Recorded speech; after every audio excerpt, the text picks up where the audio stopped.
ভারত পেঁয়াজ রফতানিতে 40% শুল্ক আরোপের ঘোষণা দেওয়ার পরপরই আরেক দফা অস্থির হয়ে ওঠে সিলেটে পেঁয়াজের দাম। ভারতের সিদ্ধান্ত শোনার সঙ্গে সঙ্গেই পেঁয়াজের দাম বাড়িয়ে দেন ব্যবসায়ীরা। 40 থেকে 45 টাকা কেজি পেঁয়াজ বিক্রি করা হয় 60 টাকায়। তবে কিছুটা কমেছে পেঁয়াজের ঝাঁজ। সিলেটের পাইকারি বাজারে মঙ্গলবার 22 আগস্ট পেঁয়াজ বিক্রি হচ্ছে 55 থেকে 56 টাকা কেজিতে। অথচ নতুন দামের পেঁয়াজ এখনও বাজারে আসেইনি। এমনকি ভারতের শুল্ক আরোপের খবরে বেড়েছে দেশীয় পেঁয়াজের দামও। ক্রেতারা বলছেন, পেঁয়াজ রফতানির ওপর ভারত 2 দিন আগে শুল্ক আরোপ করেছে শোনা যাচ্ছে, কিন্তু সেই পেঁয়াজ তো এখনও বাজারে আসেনি। অথচ দাম কেজিতে 15 থেকে 20 টাকা বাড়িয়ে দিচ্ছে। এটা সিন্ডিকেটের কাজ। সরকারের উচিত এর বিরুদ্ধে ব্যবস্থা নেওয়া। পেঁয়াজ ব্যবসায়ীরা কারসাজি করে মূল্য বাড়িয়ে ভোক্তার পকেট কাটছে। আমরা সব দিকেই অসহায়। পেঁয়াজের কোনো সংকট নেই।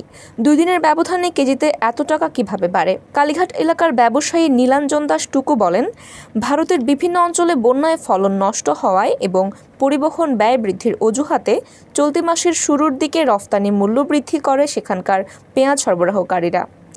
এখন আবার রফতানিতে 40% শুল্ক আরোপের ঘোষণায় দেশীয় সিন্ডিকেট রাতারাতি বাড়িয়ে দিয়েছে পেঁয়াজের দাম।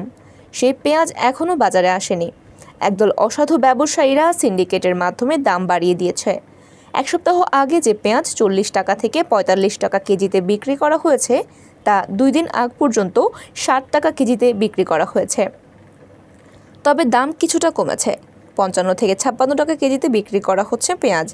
আশা করছি সরকারের হস্তক্ষেপে পেঁয়াজের বাজার স্বাভাবিক হয়ে যাবে।